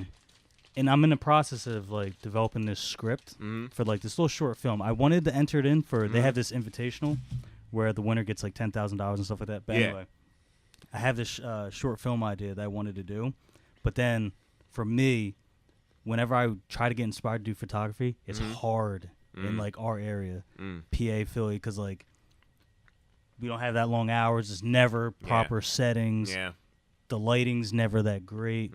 So. Like you, how you said you think you're eventually going to go to filmmaking. Yeah. It's like that is like what after, and I also got inspired from Blade Runner. Yeah. After seeing that movie, I was like, dude, crazy. I had ideas running. I was like, dude, I think I can play with like you said when you said colors. I was like, because that's how I like my cinematography. And photography. I I like colors. I like if I can play with the hues, the sats, like change different things, the vibrance, the noise. Dude, I don't know. It's just crazy, bro. So like, I have a question for you then. Like, so when so what is it that enables you to create as a photographer or a videographer? So what is it that like inspires me, or what? Yeah, like, or I should say, let's say for instance, because like Philly, you were talking about how Philly is, and you know, like I definitely do agree with like Philly just being like a really difficult place. But like it's probably easier for me because I can just create with. Like I could just, it's like concept. Like I can just think of a concept and just be like, yo, this is how I can set it up. So like, are you more environmentally charged? Like it has to be like a sunset hour, it has to be sunrise? Well, it depends because I would like to say I'm also concept. Yeah. It's either I'm trying to tell a story within the picture or the angle of the picture will tell the story. Yeah. So if that means like to incorporate the sunset or like the sunrise where the sun's at a certain point in the day, then yes. But typically no, because I do, well, I guess then yes, because I do like to use shadow. I think shadows tell a lot. 100%. Into a story. 100%. So to answer your question, it depends. It varies.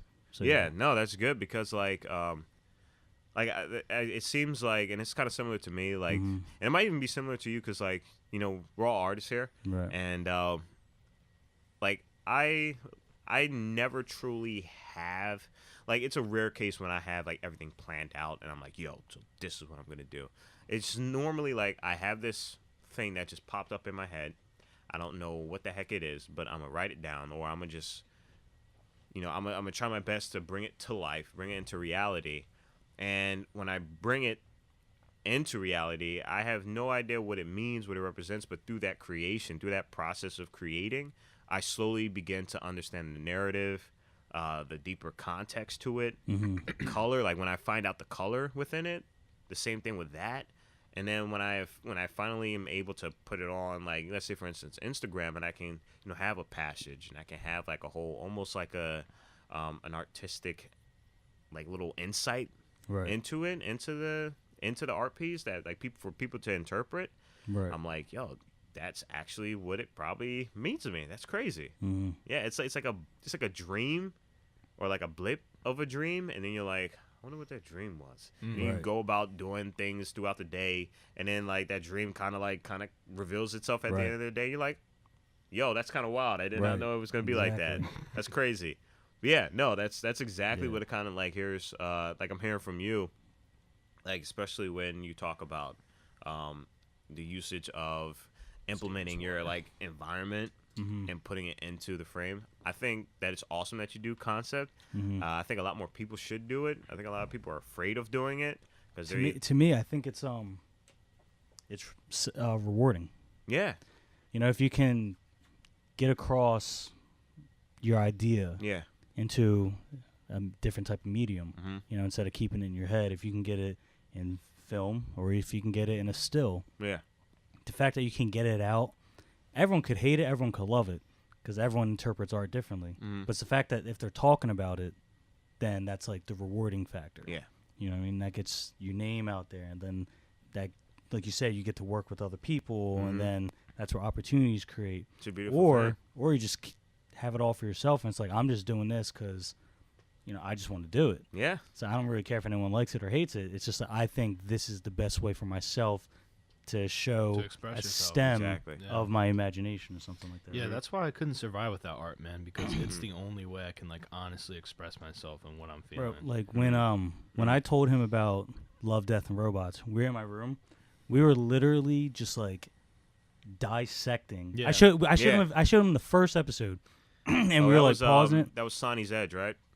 Yeah, with the monsters. So we were like, bro, the colors and like. And because he's a you know an artist for hand drawing and his comic, and he has a fine appreciation for like, you know, animation. 100%. And you know, I also love anime and stuff like that. I appreciate so we were talking about it, and we were just going through different styles, and so like that's my go-to when we talk about stuff like that. And then you should hear us. We're just like, oh, that's a fine edge. Yeah, that's a fine edge right there. I mean, like that's a big reason why I like anime in general. Like I don't dare to say that anime has like the best plot of any fiction of all time. I feel like you have to be Japanese to really understand. I still feel like there's a loss in translation, even with the subtitles. I feel like the subtitles aren't 99% correct. Here's an example. You ever watch anime with your girlfriend? And you're like completely lost. It's just like you appreciate it because of the aesthetic. Like the big thing I love about anime is that they apply real life film techniques to a cartoon. And you're like, whoa, the end result is awesome, right? So that's the thing. It's like I watch stuff because I appreciate the aesthetic sometimes. Now I don't want the plot to be completely booty, right? But like, of course, I watch Ghost in the Shell because I think it looks amazing. You know, and like so to sit down and dissect that's what you do as an artist. They always say if you're an artist and you have writer's block or you have some sort of creative block, the best way to get over that is to expose yourself, to entertain yourself, you know, with other art. So it's that's why, man, like. And I just encourage anybody who wants to draw, not that like I'm the authority on drawing, but like go and watch anime and don't be afraid to pause it and take out like your sketchbook and like just draw an interesting thing that you see on the screen that you can apply into another drawing, man. Like when I watch anime, I very much am paying attention to how everything looks. You know, that's the big thing for me. The voices could be off, you know, the plot could be a little strange, but like I'm very much into aesthetic. Like Soul Eater. I think that's like Tim Burton like anime kind of, you know, and I'm like, wow, like this is cool. I like the fusion that's going on here, you know, like I pay attention to that stuff. And for like filmmakers, you know, I'm Christopher Nolan. That's I'll die for that guy, right? But another filmmaker whose style like resonates with me with every film is Wes Anderson. Like just his shots, what he can tell in a wide shot. And also just like the colors that he puts, I'm just like you said, like we'll watch them, and I'm like, some people are watching just for like, oh yeah, the plot, and like we're just like, I'm like, dude, like, take mental does notes. It bother you that he's like kind of uncharacteristically clean though? Like there's a lot of shots where like everything's lined up, or like it shows like the entirety. So of something. he definitely uses satisfying. It's very like Marie Kondo. Dude, I think film. I have no way of knowing this, but I think he definitely follows the rule of thirds. Yeah. I think he has OCD. Yeah. I think even when he shoots, he has grids on. Like for some reason, I feel like he's that guy who just probably has does. grids. He probably does. And because his stuff, like you said, it's clean. Yeah, it's very super clean, and there's something super satisfying about watching. But like even Isle of Dogs, like I was watching. Right. And I was like, but then there's some people out like crazy. Yeah. But then there's some people like let's say like Lars von Trier, where all his filmmaking, he's got the shoulder cam. You know, you can tell someone's following the action because it has that little up close and personal. Right, it has a up close and personal, and like the viewer, you're as if you're at wherever they're at. Yeah. Because you know the camera will jitter, like there's micro jitters, and you're like, okay, but that's a style. Whereas Wes Anderson, you know, it's on a crane. Yeah, it's on a crane, and it's just that thing's a $15,000 crane that is precise and will move exactly where you need it to move. Yeah, but.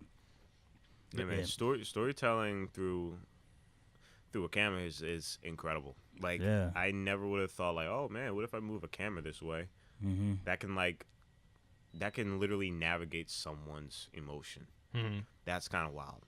I'm like, what? That is kind of wild. I'm like, okay, well, that's kind of crazy. Right. Let me tour with this some more. Right. So like, I love like as a director, I would love to have like a like this sort of, I guess you say trademark, to where every movie or short film or whatever that I come out with, because I don't want to limit myself to just movies, obviously, but I want to have an art collection beforehand.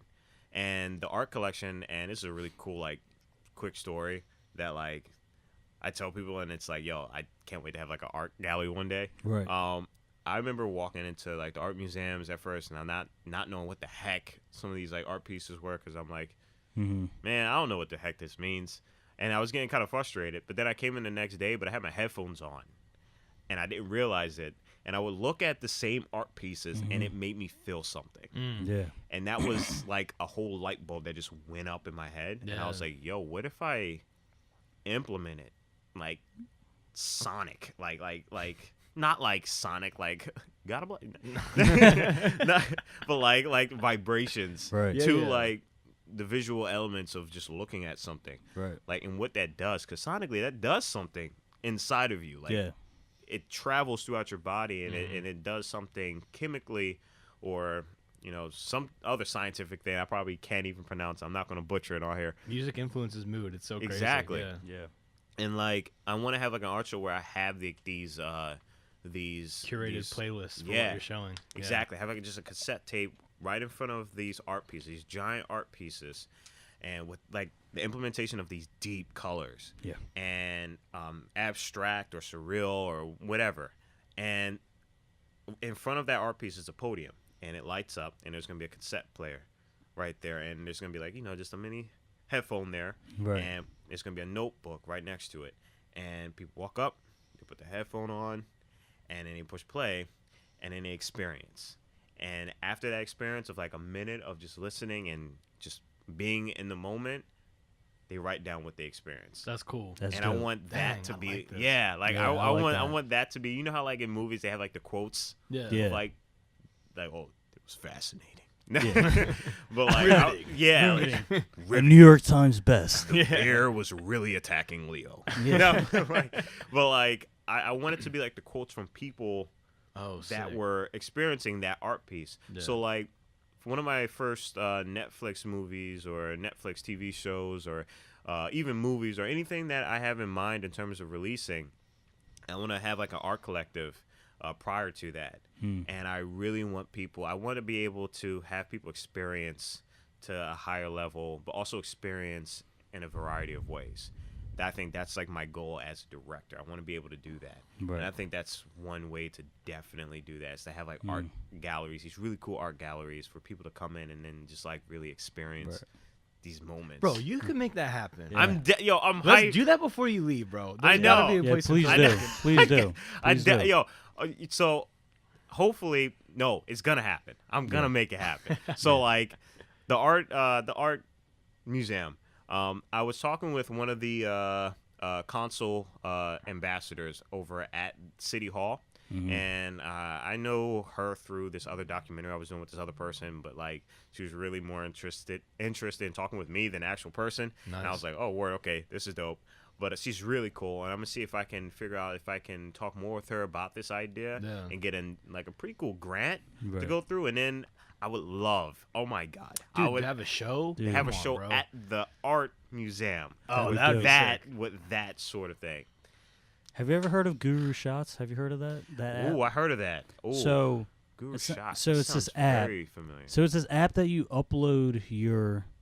It's a massive community. Yeah. It's really awesome. You upload your your pictures to this, and people in the community will vote. And like, so let's say they have these exhibits once or twice a month throughout the world, and so you'll enter your picture in, and people will vote from the community for your pictures, and the top 5,000 get chosen, and it's stuff like that. And if you get chosen, you have free admission to go see your stuff, and you just have to get there, or you have free. I forget what it is. Yeah, I was reading it, but it's just cool because like there's so many people in there, and I was going through it, and like I put one picture on there, and it had greatest photography game. It's called the greatest photography game. That's what it's called. And I had a picture on there, Battle Royale or something.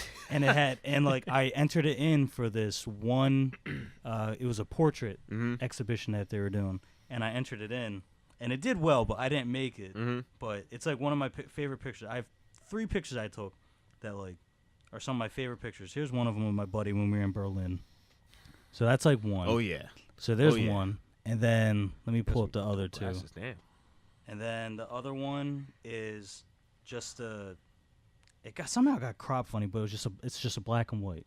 So the void of color. A really cool black and white though. So the void of color, just like, and that one also did well. It was like for a landscape one, and this guy commented. Dope use of space on that, man. Thanks, man. And this guy, he commented on it, and he messaged me. He's like, dude, like, where'd you take that camera on? I'm like, dude, that was an iPhone 7. Yeah.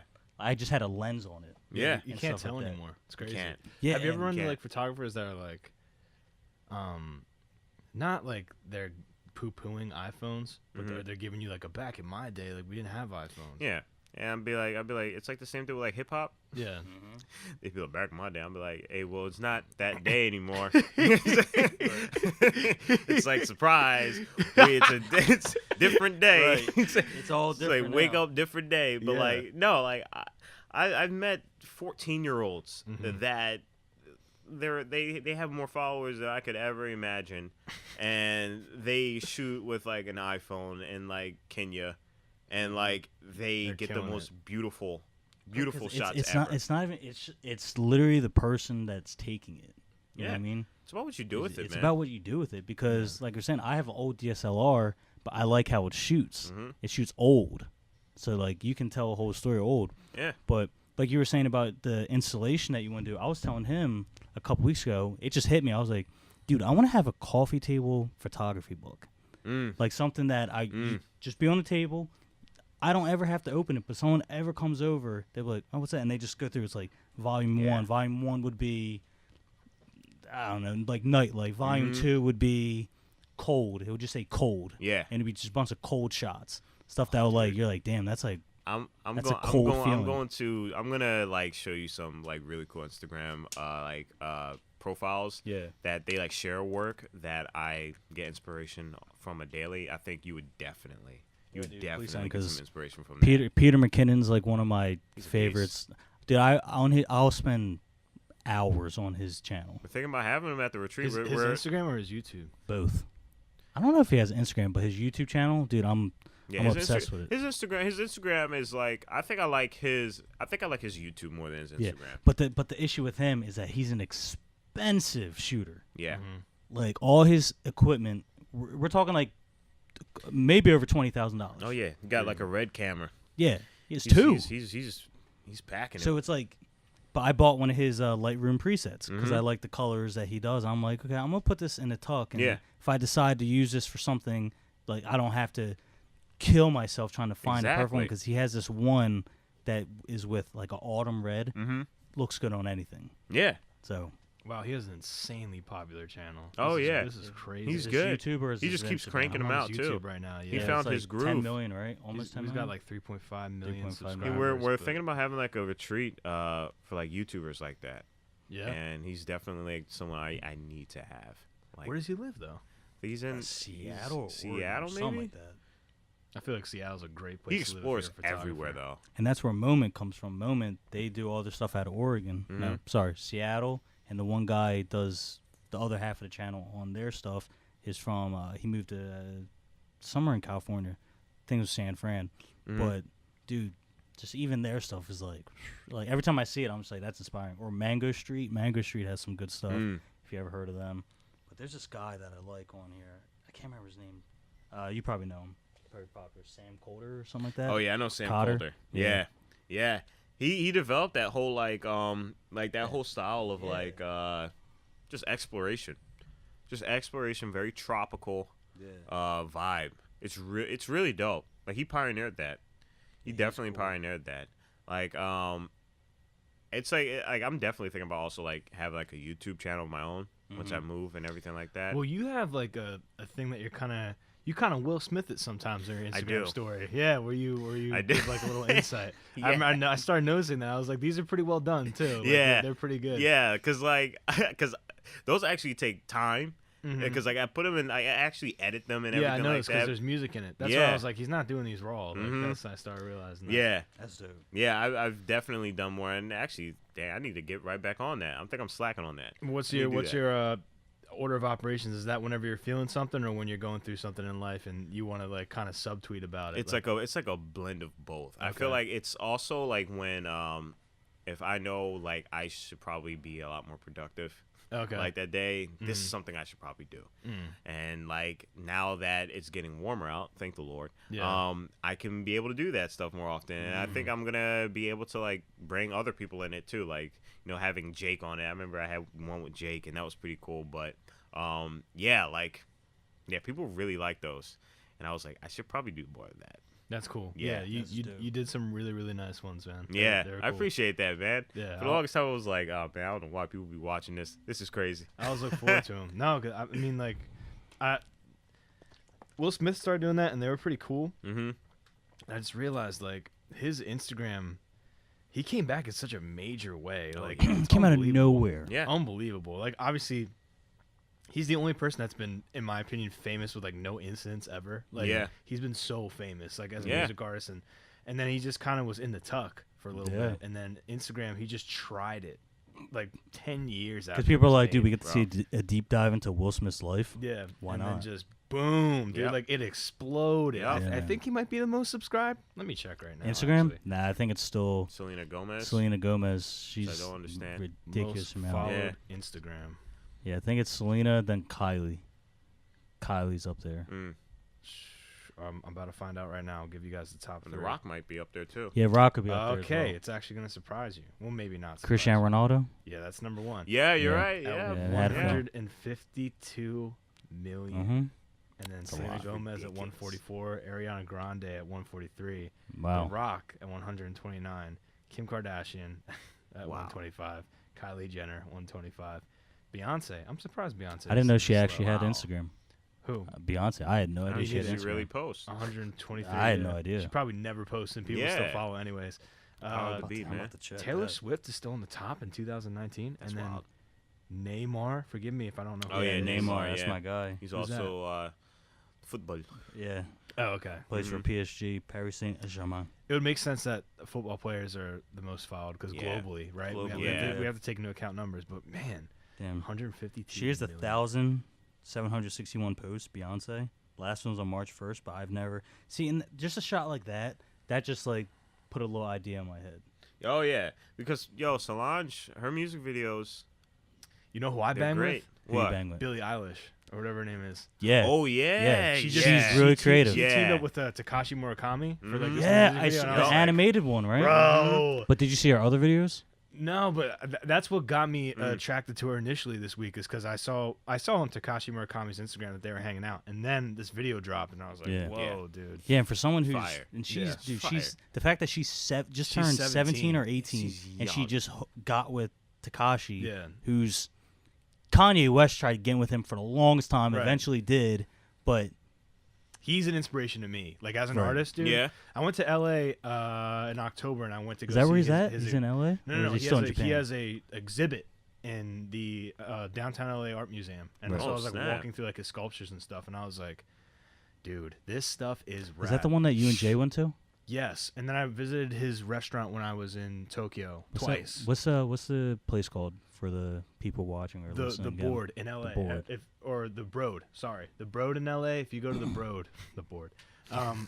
The Broad is LA's downtown LA's art museum, and it's perfect for photographers. I'm not sure if you've ever been, but it's like I've never been, but I'm going to. it's amazing, man. I'm going You'll to. see some Dude, pretty crazy also, stuff. if you ever get to Europe, dude, definitely hit Berlin. Berlin is an amazing spot. Have you left the country before? I just got my passport. Nice. Oh, you Yeah. said Nice, that. dude. Wow, you Yeah. haven't even left the country. I haven't- Bro, I haven't your left the best East work Coast. has yet to be even You never done. left. I haven't dude, even left the East Coast, Him, man. him and I just been. Yeah. You never been everywhere. like Texas or Nah. wow, you never. You been just to got California. back. Crazy.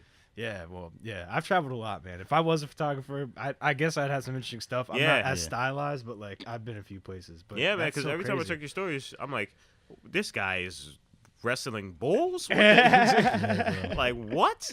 Next, you know, in Tokyo, and I'm like, I need a passport. Yeah. Yeah, Bro, but I like, just got a passport. Berlin- I'm ready. Berlin is one of the most expressionist cities in the world. Really? And it is insane how much art. Everywhere you turn, there's something. It's something. Either someone's shooting, there's a sculpture, there's graffiti everywhere. Like, dude, it's That's just what makes me so excited. Like, it's crazy because, like, I always wanted to explore space, but honestly, that kind of like came from me just wanting to explore. Like, I would always explore just my environment, right. and I just felt so restricted. Right. Felt so restricted, and now that like it's real, like it finally hit me like, yo, I got a passport, I can travel anywhere I want. Yeah, man. Right. Yeah, man. That's And wild. listen, And those like, crazy tickets are getting cheaper every year. and there's more. Thank There's God. It's more a ways good to it's a get good cheaper time to tickets. it's a good time to travel now. Yeah. Like, we don't know what it's going to look like in 5 years, but at the current moment, a round trip to England, if you wanted to go to England Yeah. for a weekend getaway, Yeah. $300. I'm about to make some moves. And I just got my Arsenal membership, so I'm probably going over there soon. It's gonna happen. You might as well. I mean, you're graduating college. Like, you're Yeah. not, are you gonna go on a trip, dude? Like, Yes, I am. Where? Yes, Graduating I'm thinking of this semester? Italy. Yeah. Thinking Nice. of Italy. Nice. I'm thinking of also. Well, when is the Olympic Games going to be happening? 2020 in Tokyo. 2020. So you see, I was kind of No, worried about doing that. It's not I think this it summer because next summer is Wait, you're right. Sorry. 2020 in Because Tokyo. 2020 is also for soccer, the European Championships. I'm expecting to see flying cars, bro. 2020 in Tokyo. Yeah, Just say that out loud. It's crazy. 2020. I want- in dude. Tokyo. Neo Tokyo. Hopefully nothing You watch that show? goes all nuke. You ever watch that show? Neo Akira? Tokyo? No, well, that's one of my favorite movies. Oh yeah. But what was I'm sorry, I'm thinking Neo Yokio on Netflix. with I knew Jaden you were Smith. saying that. yeah. Yeah. Yeah. When you said Neo Tokyo, I was like, that's a good show. And I'm like, wait, it's Neo Yokio. What's the one you were telling me about? Oh, Monogatari series. Phenomenal.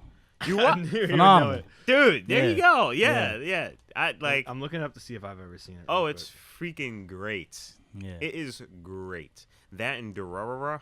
I don't like Dororo. What? I don't, it just there's certain shows with their I can't get behind the style, and it's like almost too loud. But I like Yeah. loud, but Yeah. it's just like It's like in your face. a little too much, and I'm just like, okay, like I get it, but I fell off of it. Yeah. No, I feel you. I'm a lot more attached with Monogatari series. Yeah. I think the way they. Did you see that? Was it Bakemonogatari? Yes, I did. I saw all of them. Yuri Monogatari. Yuri Bro, Monogatari. what is the plot with this? I Bro, can't even figure it's out. like an Oh, it's anthology crazy. kind of Yeah. a little bit. It's insane. They're I can't so explain. good. I can't explain the plot, even if I tried. Like I can just give you know the the guy's gist a of it. vampire. Yeah, and there's apparitions. I love that apparitions are around and they like attach to people Yeah. who are going through like internal like The turmoil. floating girl. Yeah, That episode was one of my the favorites. Subasha tiger. Love that. Bro, I've never heard about this. Dude, I can it's- see why it's you on Hulu. like it. It's Yeah. very It's- vivid. Yeah, Dude, not even just that. It's very cerebral. yeah. It makes you think. The Like, way you're just they like, damn. it's inspired by like the French wave of entertainment back then and how they told a story Yeah. and the different ways. Because I like kind of what you were saying earlier about how you love that anime is able to implement the Real-life film usage, techniques. real life elements of cinematography and story narration. Like I also love it when like anime kind of understands that like its creation is on paper. Yeah. And so they can literally do whatever the Whatever the hell they want. Yeah. with it. And I think that's so dope. I'll never forget I was watching back in the day where Blockbuster was the thing. I used to rent out like anime movies when I was younger. And there was no way to skip the trailers back then. So when you popped it in, you had to. And there was a guy like literally he was like giving it was a commercial for anime movies, and it was just like coming now to the West, like anime. And it was just like the guy basically said he goes with real life film there's a lot of restrictions when it comes to special effects, but with anime anything is possible. And I was just like, that's kind of true though. Like you can really just draw whatever you want, can you know? Bro, literally do because that. that's why Love, Death, and Robots was so dope. Yeah. Because, and even though we're talking about favorite episode, I forgot my favorite episode was the geisha one. That was dope. I like that one. Because it was Geisha. super. Which one was So that? that's Fox, the remember the Fox? Oh, robot fox? yeah. Dude, I love that. My favorite episode was Zima Blue. That was Zima Blue was my Which one's favorite that too. again? That was insane. Because I don't remember by Bro, the name because I just ripped that through was them all. the pool cleaner. Yeah. Dude. That blew my That mind. was, Yo. blew my mind. Oh, too. I'm I gonna was tell you like, this. I'm gonna tell you this. Yo. I Yo, literally, yo. I almost cried. Yeah. When it ended, Yeah, when because he went back to being a robot. he essentially killed himself. Yeah. Well, no, he was inspired by the robot. Because he was a human, he was inspired by the robot. But then he said what that robot was doing was the most pure up. thing. No. I thought he was the pool robot that he was grew and grew. Oh, no. He was he was a human who. Bro, I think you No, might. Nice. It was the pool robot. Yeah. It was the pool robot that its basic function was to just Clean the pool. No, because you remember, yes, And then it started like becoming more evolved because the girl kept like upgrading it. You're And talking so- about where he was like taking his flesh off and stuff. yes. That was the perceived story of what happened Yeah. to him. The truth was he was a robot the whole time. He was Wait, a pool really? cleaner. Yeah, dog. Yeah. He was a pool cleaner that just became more and more and more sentient to Yeah. the point where he was no different than a person. Yeah. and then he But went back to he his just kept basic recapturing state. his origin. Yeah. So yeah, that's what it was. That makes was- it even cooler. That Bro, was when that I makes saw it that. cooler. When I saw that, I was like, hey, yo, there might be a God out there. Yeah. Dude, it was nuts. Bro, he was painting galaxies blue. Yeah. And that's the color of my room. So, I was vibing with that. Yeah. Like Zima blue, like that was the best one. I related to that on such a deep level. I was like, yeah, man. bro, I never, like, who thinks of that? Yeah. That is so freaking incredible. That's all I was thinking about when I was watching Love, Death, and Robots. What about like, who thinks of what about the this? the yogurt episode? Hysterical. Yeah. Hysterical. It's like everyone was in turmoil except for Michigan or Yeah. Detroit, whatever it was. Like Ohio. Ohio. I think. And then once the yogurt left, they just didn't know what to do with themselves. Like that was just too funny. When I was watching it, I kind of treated it as like what an executive producer would go through. Like I treated them all as pilots because a lot of them just like introduce the characters, and it's like, oh, I might want to see like a series with those characters. Yeah. And my favorite one, dude, was the robots that were trying to take over that train. Remember? Oh yeah, When the robbery. that was dope. Trying to hijack. Was sick, That was bro. really I love cool. when at the end the headless dude just uses his head to destroy the computer. Like the oil comes He's out. just like it's so genius, man. Yep. I loved. That was it. smart quips and everything in that. Oh my god, it The, was so the Hitler one was funny. Yeah. The Hitler one was funny.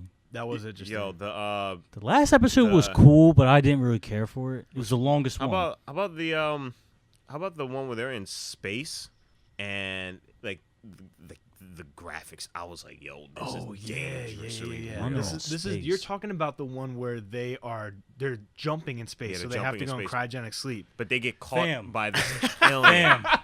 And when she reveals herself, bro, Yo. I was like, Yo, that messed me up. bro, when she came messed out of me the up. shadows, I was like, go back to sleep, man. Yeah, go back to sleep. man. Yeah. I was getting creeped out when like she was like crying and he's like, "Who are you? Who are you?" I was like, They did that I don't so wanna well. know. Like, Yeah, They I don't did want to that know. so And then when they well. revealed what she was and where he was, I was like, dude, oh my god. I was like, this is just. I was like, dude, that's nuts. he comes out, he's like all old and And they're all. Yeah. I was like, how long has he been there for? Oh man, that was a good. and the one. thing is that he wasn't the only one. You saw like other spaceships there. So basically, like that alien was just like, it infested that hyperdrive thing, and people that were getting shot in it got caught there, and they were just continuously being, I don't know, like freaking spiders, man. I don't even like spiders, but I was like, that was so messed up. that was messed up. Though. but like the thing that I love. But how did the one girl know that they weren't there? You know what I mean? Because she was dead. Yeah, she said she was just like, "This isn't what's her face, whatever her name was." They're like, "This isn't her. This isn't her." And like, but she was dead. So and she was because she wasn't making all three of them see the same thing. She was just making him see it. No, I think she was somehow making all three of them see the same thing. And then the other two just died. Yeah, she, because killed that's him. what I was wondering too. I was like, how the heck why would she make him think that she's not real? Right. But yeah, like I think she was like that alien thing was making all of them feel the same way. Bro, Yeah, that it was gnarly. crazy. That was a gnarly Crazy, episode. man. I was like, yo, that could be a whole Black Mirror. It's like Black Mirror, but Because it animated. was animated Black Black Mirror. Mirror. Because Yeah. dude, Which even the intro idea. with the Yeah. music was almost the same, and how they were revealing the episodes. I was like, this is essentially Black Mirror. Mhm. Yeah, and this is only the first season. Like, Dude, that came out of nowhere too. Just dropped. I literally Man. can't wait. I was like, yo, so this is what being awesome feels like. I am going to be awesome. But there was a couple in there that I just did not give a. What was your shit least about. favorite one? The last one where For me, it was in Russia and they were trying to kill those beasts. Didn't really care. Beasts. Remember the Yeah, like infested. They they like infested. came out of the ground. They and came out of the everything. ground. Then they nuked them at the end. It really yeah, didn't that care. was Russians. The one with the junkyard. I was like, what? Yeah. I was like, I just didn't care. Yeah. And he made him a dog. I didn't care about that one either. That was probably my second least favorite. I think my number one least favorite, you guys are going to disagree with me, was the Unlucky 13 ship. Which one's No, I that? agree. Unlucky 13. Yeah, where Which the, one's I that agree. again? the woman's like On the ship. she has the ship and she's Oh, supposed to. I didn't care for that. You know where she's from, right? She's from Orange is the New Black. Yeah. Oh, that's cool. I didn't know Mhm. that. Yeah. Well, at least that's cool. I was Yeah. just like, okay. Like, Yeah. why does she care so much? You know? I don't get it. I was like, well, why don't you marry it? It's Yeah, exactly. Like I was thinking, like she's like getting a tattoo and like getting all Yeah. weird about it. Yeah, I was like, I don't Yeah. know, man. I don't, not sure if I buy it. But overall, it was pretty good, It's man. very good. Very good. Yeah, I'm glad that Netflix is doing stuff like that. They're just crushing it left Yeah. and right. Yeah, we got Because Netflix, I think the cool thing is like, and kind of like what I just said about the like for anime when it views itself as like a piece of paper. I think Netflix is now finally realizing that you are that piece of paper. Like you can do whatever you want because you're a Yeah. whole other medium. Oh yeah. I just hope that they're paying them well. I think I hear Netflix. I would think they are, yeah. Because I hear that Netflix does like the one check. You get one check for this, flat fee. A flat fee. So it's like I hope that like. I honestly do think that is fair in a sense for up and coming, because I do think if you're gonna do something like Netflix's, I would love to like feature something like on Netflix, right? For like my first feature film, or if I want to be brought into the scene, I think Netflix is a beautiful place to just do that at. Right. Like I'm not too focused on like, oh yeah, I want like the residuals from this. I just want like people to be exposed towards it, and then just saying like, yo, like yeah, it's on Netflix. And being able to later on carry that with me, and like, let's say for instance, I run into like these future directors or future cinematographers, I can be like, yeah, so like, I have this on Netflix. I have this. It's like I don't have to show them like my reel anymore. Yeah, you can just say it's on Netflix. It's on Netflix, which is like done. Yeah, so like I'd be like, yo, Netflix, this is my idea. This is the budget I'm thinking for. Shoot me the budget. Tell me what you think, and let's get right to it. Right. And like whatever comes from that, like it's gonna be dope. Like I'm working on a script right now.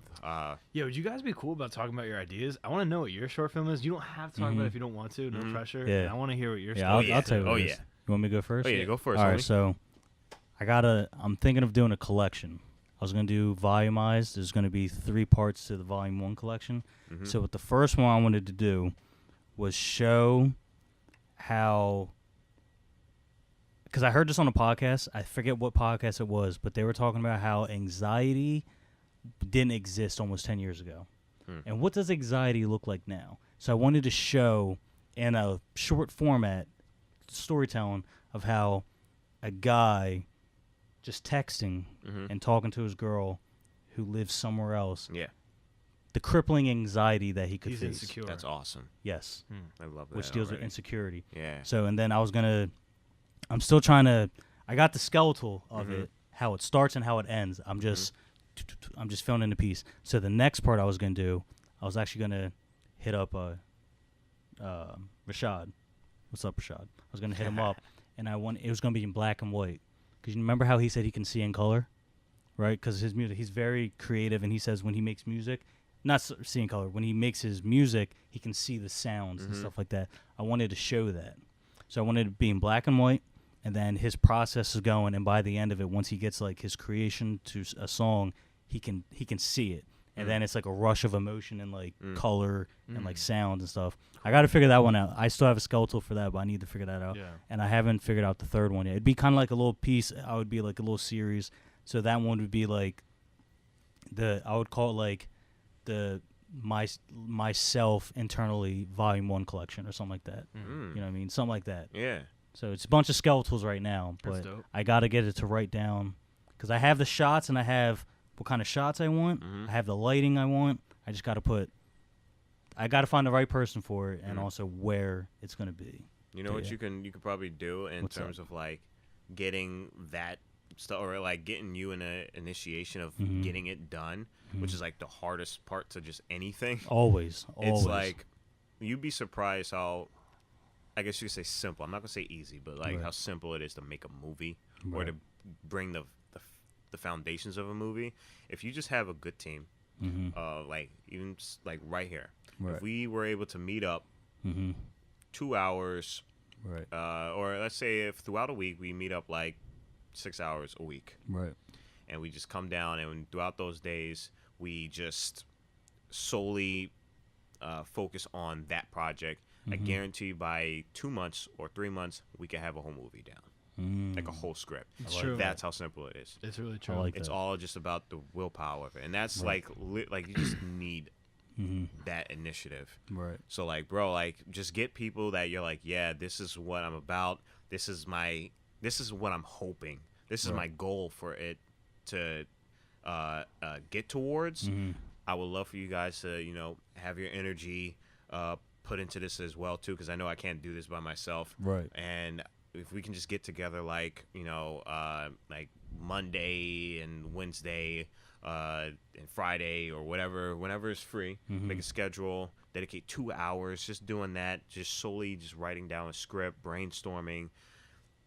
2 months, 3 months, you already got a whole script. Guarantee you. I like that. Yeah. That's dope. Yeah. Break it down to small pieces. 100%. Right. That's how creativity rolls. 100%. Like it's something I'm definitely gonna be doing too when I'm over in LA. I'm gonna be just like collaborating with not only Jake but just like a bunch of other people, and we're just gonna meet up from time to time. I'm gonna show them like, yo, this is the goal, and I'm gonna also like do my best to like financially pay them as well too. Right. But I'm always gonna just say like, yo, this is just the goal right here, and if we're able to dedicate this amount of time, like a week, I guarantee you, I'll be able to just like propel us wherever we can. I just need time, and just if we can just do that, I guarantee you 2 and 3 months, it's just like that. Yeah. So like, bro, that sounds awesome though. I Yeah. love the the many variations of like anxiety that you can get just through text messaging. Right. Like texting like a celebrity, like you don't want like anything to fall through with like that person or that connect. Just someone you admire. Yeah. Like, just somebody that you Yeah. don't want to get the wrong idea about. Exactly. You're just so anxious. Not even of the opposite sex. Just somebody Because that, it can be crippling. You know? Yeah. It can cripple some people. that, and like you don't want to be belittled. Yeah. That's Yeah. the thing. It's just like, so the texting, honestly, it takes a lot of maturity. I think it's a very like toxic form of communication. Yeah. But I think that like you have to go into it with some tough skin, being like, look, people are one way when they're in front of you, and they're another way when your conversation is at their disposal, meaning that they don't have to reply to you right away. Like that is, you know what I'm saying? Texting is like the ultimate form of art because people can interpret it whatever the heck they want. Exactly. It's crazy, man. And That's it's wild crazy. because I don't know, our parents never had to deal with anything like that. Like we're the guinea pigs for this style of communication, and it has its victims. Oh yeah, oh yeah, yeah, man. So this is definitely interesting.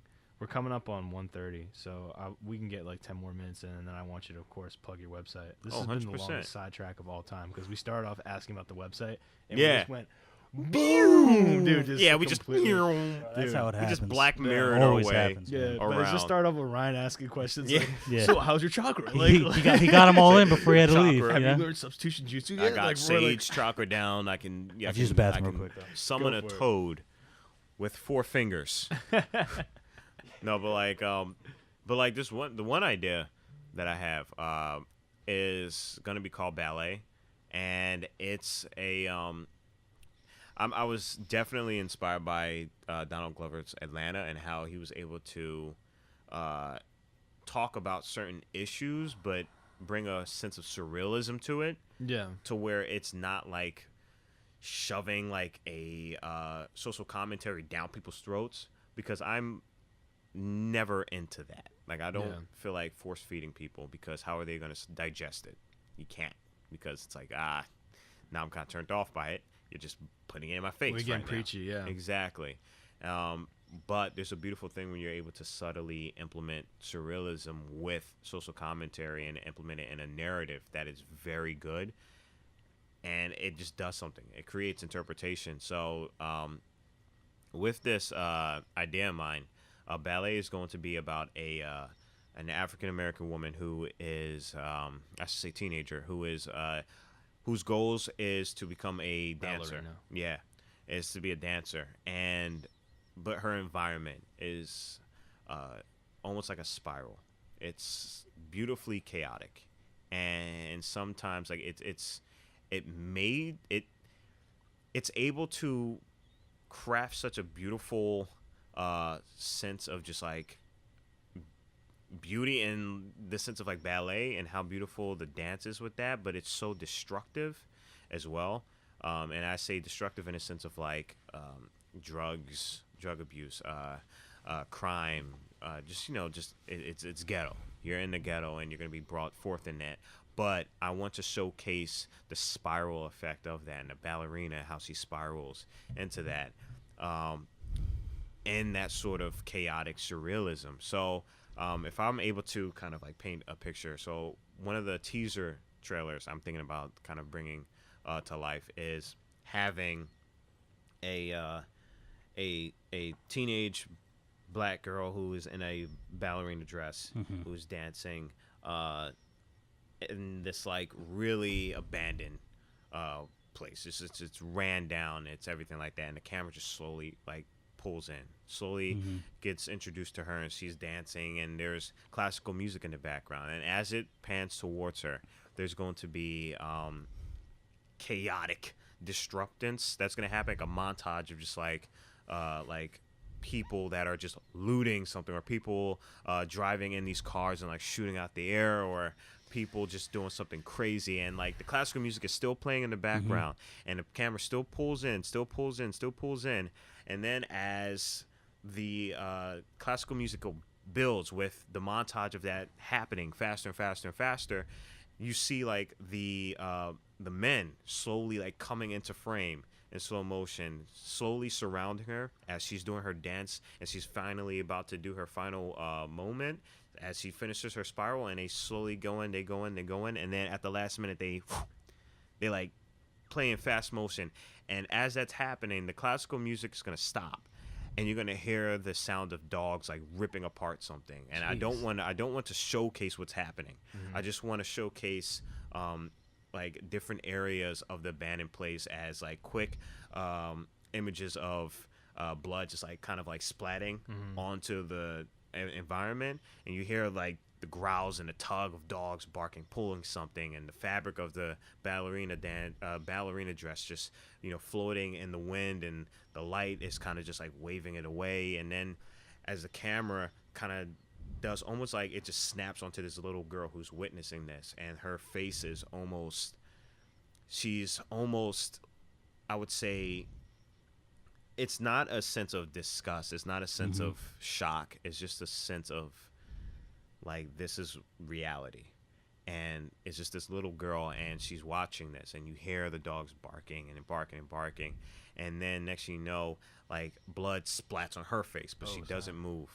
She just continues watching, but as soon as the blood splat on her face, the dog stopped barking, and then it just like, then it ends, and then it's gonna be called ballet.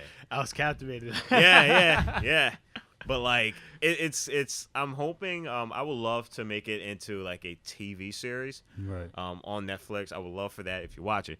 But I want to display every episode differently. I want to be able to bring forth a different style of narration, because I feel as though every day is different in terms of like how life is. So I want to be able to tell that differently. However, I want the themes of those that propels that story narration to be amplified throughout each episode.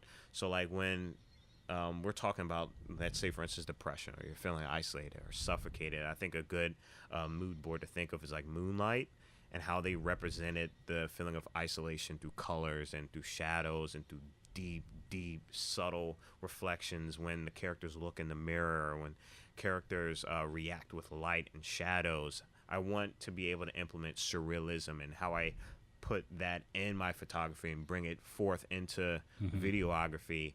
And as a cinematographer, as a director, as a writer, as an artist, I think that would be like the best form to just advocate for that. So like, that's definitely in the works. Like I'm planning on shooting the teaser for that like this summer.